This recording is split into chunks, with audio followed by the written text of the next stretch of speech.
안녕하세요. 조윤 목사입니다. 오늘은 요한계시록 21장을 읽을 차례입니다. 이제 요한계시록의 막바지에 와 있죠. 장쾌한 드라마의 끝이 너무나 놀라운 해피엔딩입니다. 저는 이 21장과 22장을 읽을 순간을 엄청 기다렸는데요.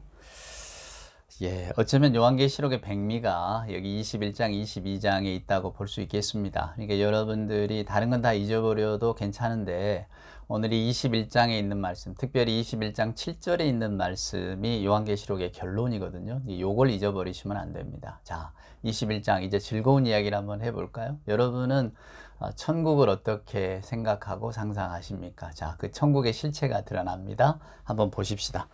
자, 또 내가 21장 1절입니다. 새 하늘과 새 땅을 보니 처음 하늘과 처음 땅이 없어졌고 바다도 다시 있지 않더라.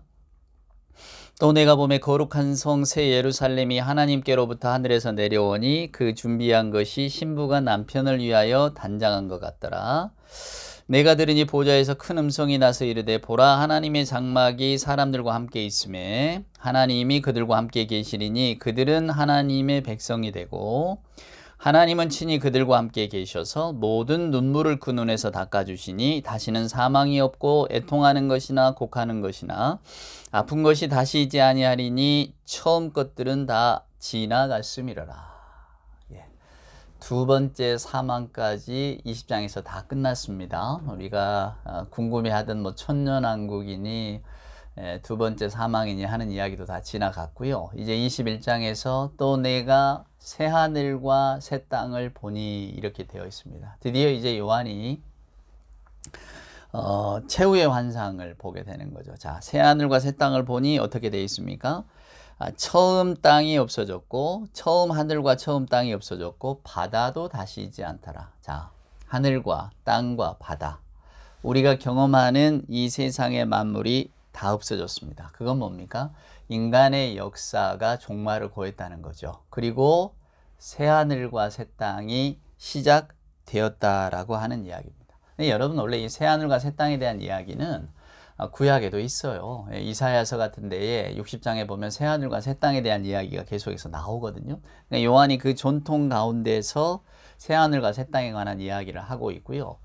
사도 바울도 우리가 로마서에 보면 그 세상이 만물이 전부 다 죄악에 물들어서 다 탄식하고 있다 이런 이야기를 하잖아요. 그러니까 병들어 물든 세상은 언젠가는 새로 바뀌어야만 합니다. 그래서 여러분, 베드로후서에 보면 베드로가 이런 이야기를 해요.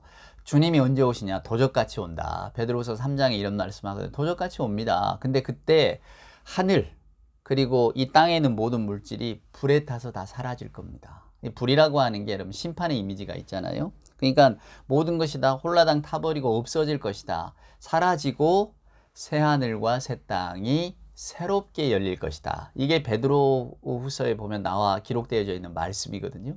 베드로 기자도 구약의 전통에 이렇게 입각을 해서 대대로 내려오는 그 약속이 있잖아요. 하나님의 약속, 새 하늘과 새 땅에 대한 약속을 이렇게 풀어 놓았어요. 요한도 그 전통에 입각해서 내가 새 하늘과 새 땅을 마지막에 보았습니다. 그런데 처음 하늘, 처음 땅, 처음 바다가 다 없어졌어요. 그 말은 뭔가요? 질적으로 전혀 다른 새로운 세계가 열린다라고 하는 겁니다. 그래서 여러분, 이 대목만을 잘 기억하고 계시면 계시록 2단에 빠지질 않아요. 이 계시록 2단이 하는 이야기가 우리가 이 세상의 모든 것들을 누릴 수 있다라는 거거든요. 그래서 지금 충성하면, 지금 여러분의 재산이나 시간이나 젊음이나 이런 걸 다 들여놓으면 나중에 하나님의 세계가 도래하게 될 때에 이제 그 모든 것을 다 여러분들이 되찾고 또 수백 배, 수천 배로 이렇게 되찾게 될 것인데 뭘 그걸 염려하느냐. 그러니까 지금 아까워하지 말고 모든 것을 다 내놓으면 된다. 이런 식이거든요.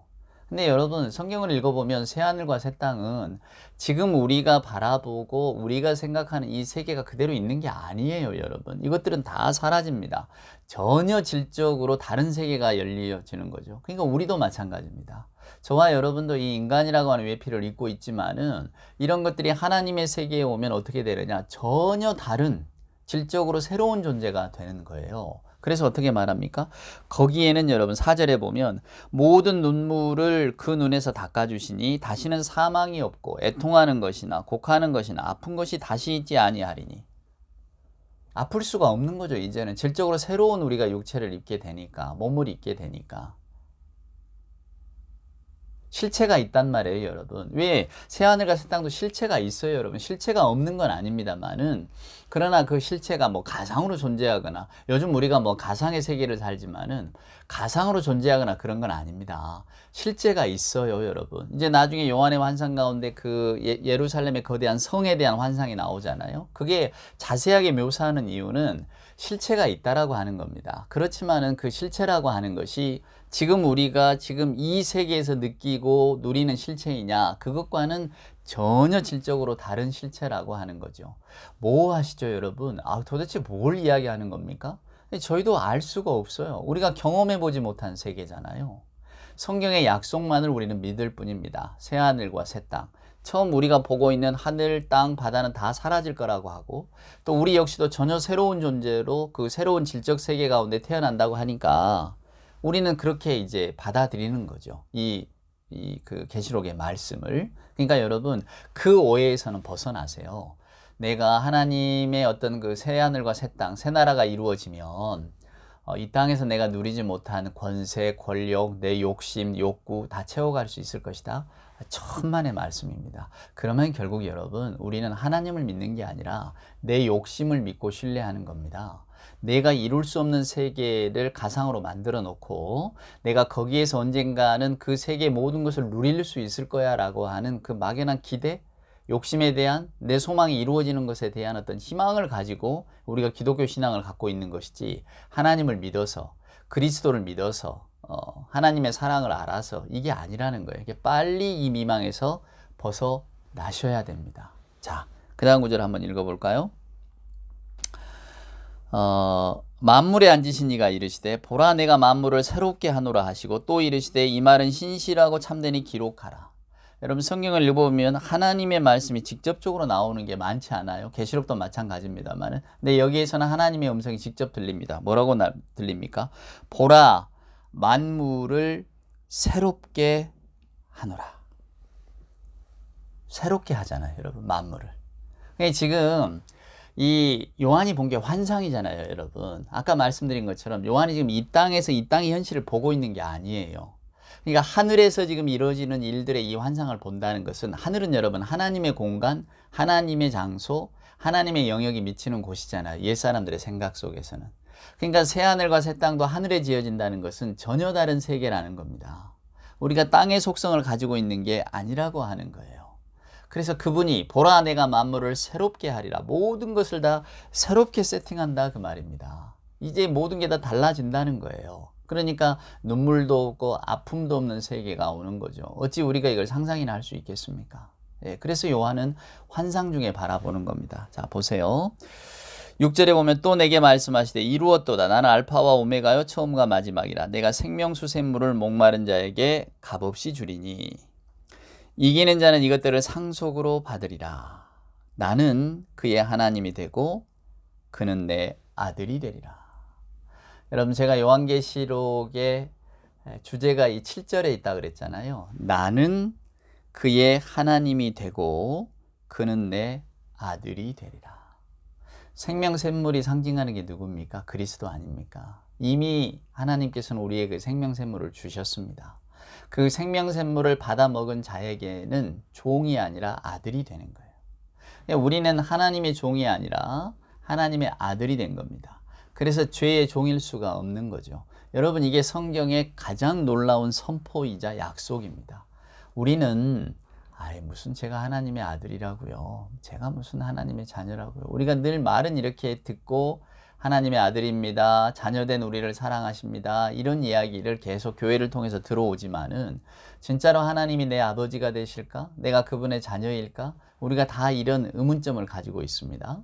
근데 요한계시록 12장 7절에는 이미 하나님께서 우리들의 아버지가 되시고 함께 계시고 우리를 자녀 삼아 주셨다고 하는 내용이 나옵니다. 이게 가장 중요한 구절이에요. 계시록의 주제는 뭐냐면, 우리는 종 되었었는데 그리스도로 인하여 아들이 되었고, 아들이 되었기 때문에 아버지의 모든 것을 상속받을 수 있다 그 말입니다. 그 말은 아버지의 새하늘과 새 땅에 우리는 값없이 들어갈 수 있게 됐다 그 말이에요. 나오잖아요. 생명샘물을 값없이 준다고. 이 은혜를 아는 자에게 베푸시는 하나님의 은혜라고 하는 겁니다. 하나님은 만물을 새롭게 하십니다. 이사야 선지자도 이야기했잖아요. 보라, 내가 만물을 새롭게 한다고. 이 주님의 말씀입니다.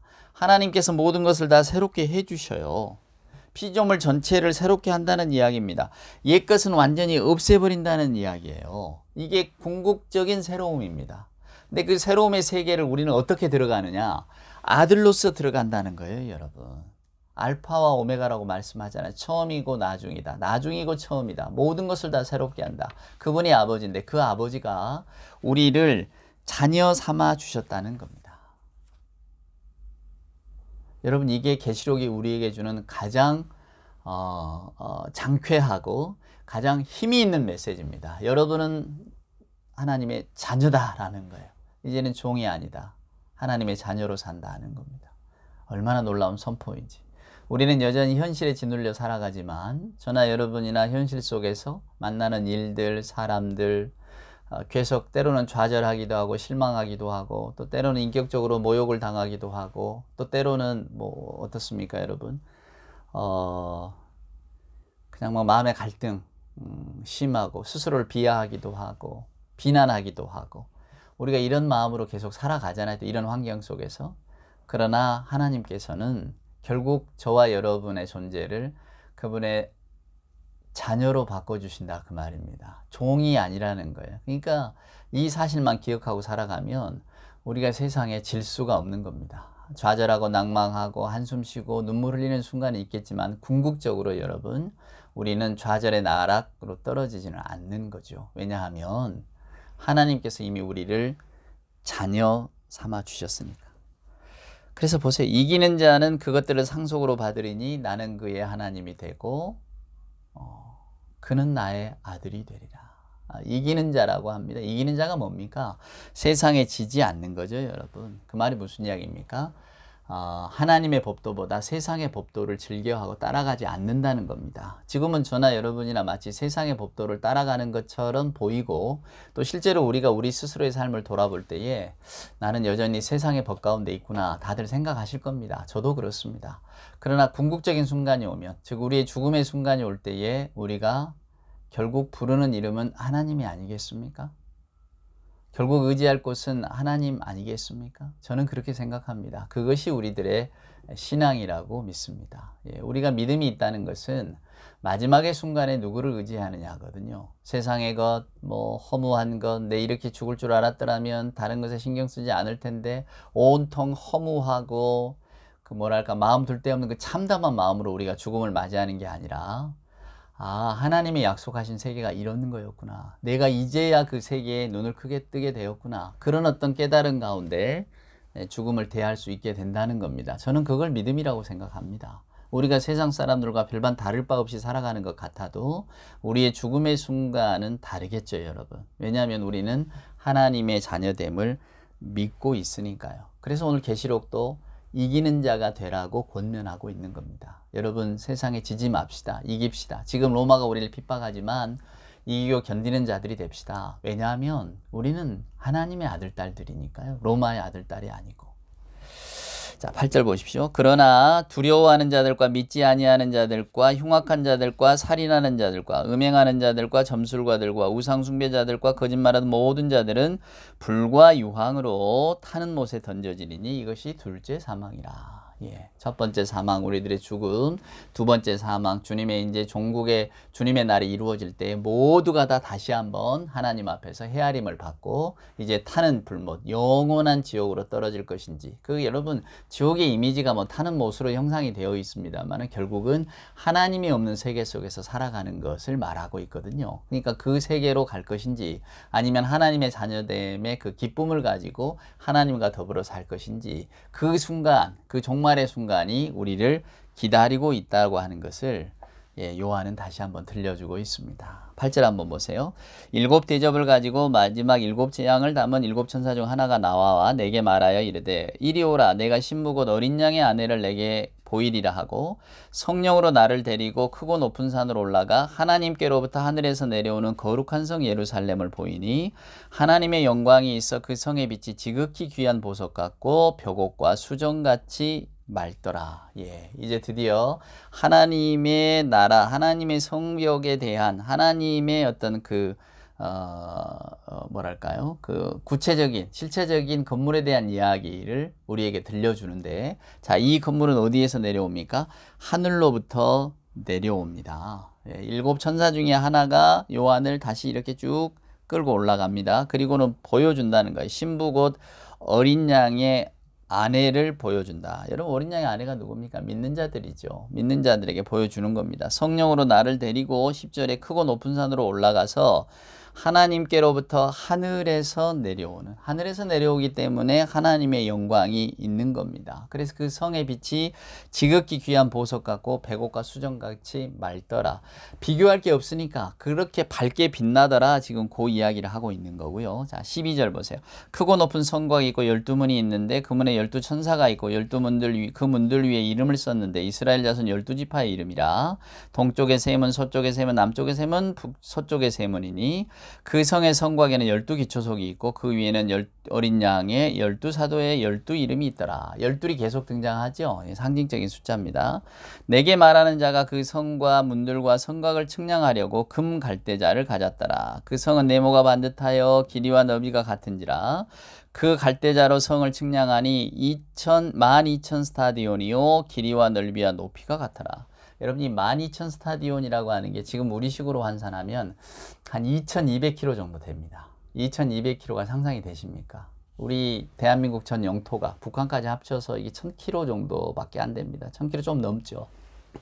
서울에서 부산까지가 476km인가 그러잖아요, 여러분. 그러니까 근데 이게 2,000km라니까 이게 짐작이 되십니까? 네, 짐작할 수 없는 길이를 말하는 겁니다. 그런데요.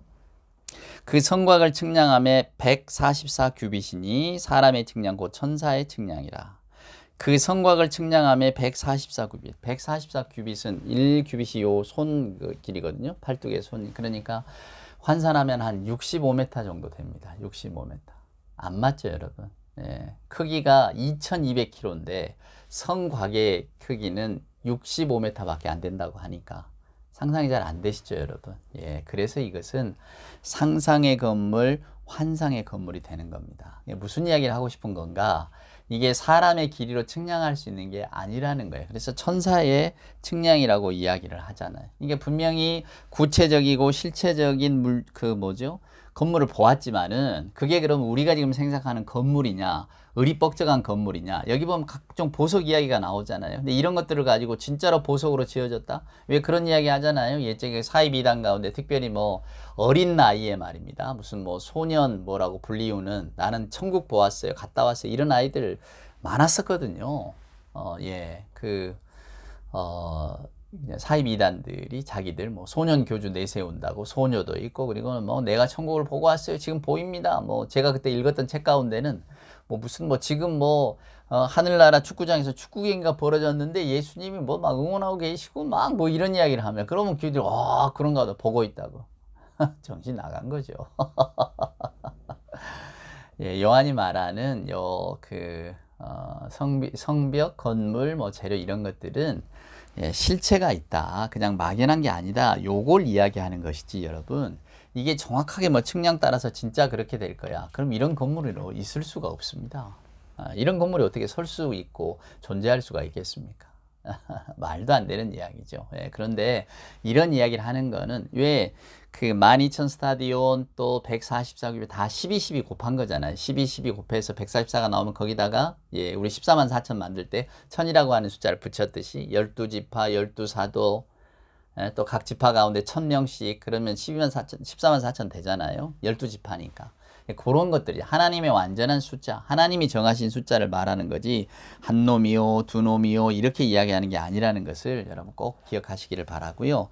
이제 그 다음에는 이제 뭐 벽옥으로 쌓였고 정금이고 맑은 유리 같고 기초석은 보석으로 꾸몄는데 남보석이요 뭐요 하는 이야기는 그냥 요한이 보았던 각종 보석, 그만큼 하늘나라의 건물이 화려하더라 라고 하는 것을 우리에게 들려주고 있는 겁니다. 예, 그런 건물들, 그러니까 우리가 세상에서 볼 수 없는 건물들이 그런 화려한 건물들이, 화려함이, 그러니까 인간의 어떤 인식 한계를 넘어서는 거죠. 예, 그런 건물들을 내가 봤다. 그 새 하늘과 새 땅에 새 어떤 그 나라를 보았는데, 근데 여러분 한번 보세요. 22절에 보면 성 안에서 내가 성전을 보지 못하였다. 이는 주 하나님 곧 전능하신 이와 및 어린 양이 그 성전이십니다. 여러분 한번 생각해 보세요. 제일 중요한 게 성전 아니겠습니까? 근데 그 성 안에서, 그 거룩한 성 예루살렘 안에서 내가 못 본 게 있는데 성전이다. 왜? 성전이 있을 리가 없잖아요. 여기 말한 것처럼 주 하나님 전능하신 이와 어린 양이 그 성전이었기 때문에. 그래서 그 성은 23절에 보면 해나 달의 비침이 쓸데없으니 이는 하나님의 영광이 비치고 어린 양이 그 등불이 되셨다. 만국이 그 빛 가운데로 다니고 땅의 모든 왕들이 자기 영광을 가지고 그리로 들어가니라. 낮에 성문들이 도무지 닫지 아니하리니 거기에는 밤이 없다. 밤 되면 성문이 닫히고 옛적 풍습을 생각하시면 되겠습니다. 근데 이제 닫힐 일이 없는 거죠. 왜? 밤이 없으니까. 그게 여러분 천국의 특징은 밤이 없는 겁니다. 어둠이 없는 거예요. 우리가 성경을 읽어보면 빛과 어두움에 대한 대조 대비가 많이 나옵니다. 예, 그러니까 빛이라고 하는 것은 하나님의 어떤 신성하신 통치, 하나님의 신성한 계획, 그러니까 하나님이 살아계시는, 더불어 살아계시는 모든 걸 상징한다면, 반대로 밤이라고 하는 것은 악의 세상, 하나님이 계시지 않는 곳, 이런 것들로 양분화돼서 설명을 해왔었잖아요. 이분법적 설명으로. 근데 오늘 요한은 그 거룩한 성 예루살렘에 가보니까 이미 하나님과 그의 아들 예수 그리스도가 빛이시기 때문에 환함만 있고 어둠이 없더라. 밤이 있을 수가 없는 거죠, 여러분. 그런 나라더라 그 말입니다. 우리가 생각하는 각종 부정적인 것들은 다 사라지고 오직 밝음과 영광이 있는 그런 나라더라 그 말입니다. 26절에 보면 사람들이 만국의 영광과 존귀를 가지고 그리로 들어가겠고 무엇이든지 속된 것이나 가증한 일 또는 거짓말하는 자는 결코 그리로 들어가지 못하되 오직 어린 양의 생명책에 기록된 자들만 들어가니라. 어린 양의 생명책에만 기록된 자들은 과연 누구를 이야기하는 걸까요? 예, 제가 말씀드렸죠. 바로 여러분이시라고. 예, 우리를 이야기합니다. 단 한 번이라도 주 예수를 그리스도로 고백하는 사람들, 우리가 예수 이름으로 세례를 받고 주 안에서 살아가는 사람들에게는 하나님의 자녀가 되는 특권을 주셨습니다. 그러니까 여러분, 생명책에 내가 기록됐을까 궁금해요. 누가 생명책에서 내 이름을 지워버리면 어떡하죠? 그거 다 쓸데없는 걱정이시고요. 다 내려놓으시길 바랍니다. 이미 여러분은 하나님의 자녀가 된 특권을 누리고 계십니다. 그게 바로 이런 성경 말씀을 기쁨으로 듣는 이유이기도 하고요. 또 내가 예수를 그리스도로 믿는다는 확증이기도 합니다. 그리스도를 믿지 못하면, 예수를 그리스도로 믿지 못하면 이런 걸 보실 리가 없는 거죠. 듣고 말씀을 들을 때에 마음에 환함이 있고 또 어떤 그 시원함이 있을 수가 없는 겁니다. 예수를 그리스도로 고백하지 못한다면. 그러니까 아이고 목사님 저희들은 행실이 형편없어서요. 맞습니다. 제가 지난주 설교에 누워서 존댓말 하기라고 하는 그런 제목으로 설교를 했잖아요. 누워서 존댓말 안 해보니까 절대 안 됩니다. 못합니다. 존댓말 하려면 일어서거나 똑바로 앉아야 돼요. 근데 여러분, 우리가 예수 그리스도의 제자로서 하나님의 자녀로서 산다는 것도 안 됩니다. 언제 해본 적이 있어야죠. 근데 오늘 성경은 너는 이미 아들이라는 겁니다. 그러니까 우리가 내가 아들 되기 위해서 여러 가지 일들을 해야 아들이 되겠지 이게 아니고요. 이미 아들이기 때문에 이제 아들처럼 살면 된다. 그 말씀입니다. 이제 우리가 그 말씀을 받았으니 이제 아들다운 삶이 무엇인가를 고민해야 되지 않겠습니까? 우리 아버지는 넉넉하시고 자비로우신 분입니다. 우리를 끝까지 참고 견디시는 분입니다. 여러분 그 사랑을 기억하면서 오늘 또 하나님의 아들로 사는 것이 어떤 것인가를 한 번쯤 깊이 생각하는 그런 하루가 되기를 기원합니다. 이제 다음 시간에는 마지막 장 22장의 말씀을 같이 나누도록 하겠습니다. 감사합니다.